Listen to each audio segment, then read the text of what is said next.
ये कहानी है एक ऐसे कमरे की जो सालों से बंद पड़ा था और जब खुला तो उस कमरे से ऐसा राज निकला कि सबकी रूह कांप उठी।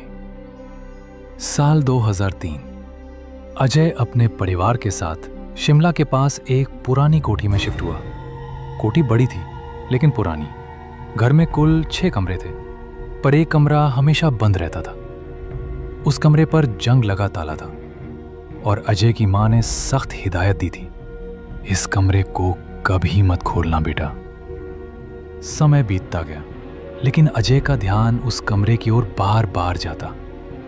कभी अंदर से धीमी आवाजें आती, कभी लगता जैसे कोई दरवाजे के पास खड़ा है। एक रात जब घर की बिजली चली गई, अजय ने कमरे की कुंडी हिलती सुनी। सुबह उसने मां से पूछा, इस कमरे में क्या है? मां का चेहरा फीका पड़ गया। उन्होंने धीमे से कहा, तेरे दादाजी आखिरी बार इसी कमरे में गए थे और फिर कभी नहीं लौटे। दरवाजा अंदर से बंद था, पर जब तोड़ा गया तो वो अंदर नहीं थे। उसके बाद से वो कमरा हमेशा के लिए बंद कर दिया गया, लेकिन अब अजय रुक नहीं पाया। एक रात जब सब सो रहे थे, उसने अलमारी से पुरानी चाबी निकाली और दरवाजा खोल दिया। दरवाजा चरमराया और धीरे से खुल गया। अंदर खूब अंधेरा था। एक कुर्सी, कुछ बिखरी पुरानी चीजें और दीवार पर खून से लिखा हुआ, मैं वापस आऊंगा।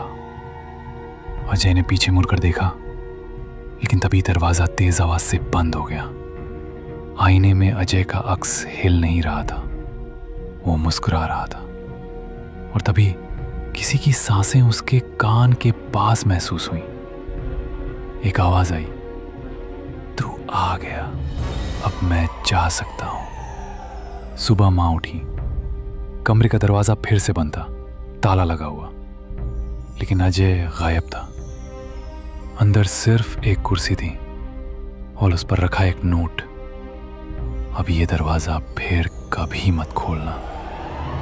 कहते हैं जो भी उस कमरे को खोलता है वो कभी वापस नहीं आता। सिर्फ उसका अक्स हमेशा के लिए उसी कमरे में रह जाता है।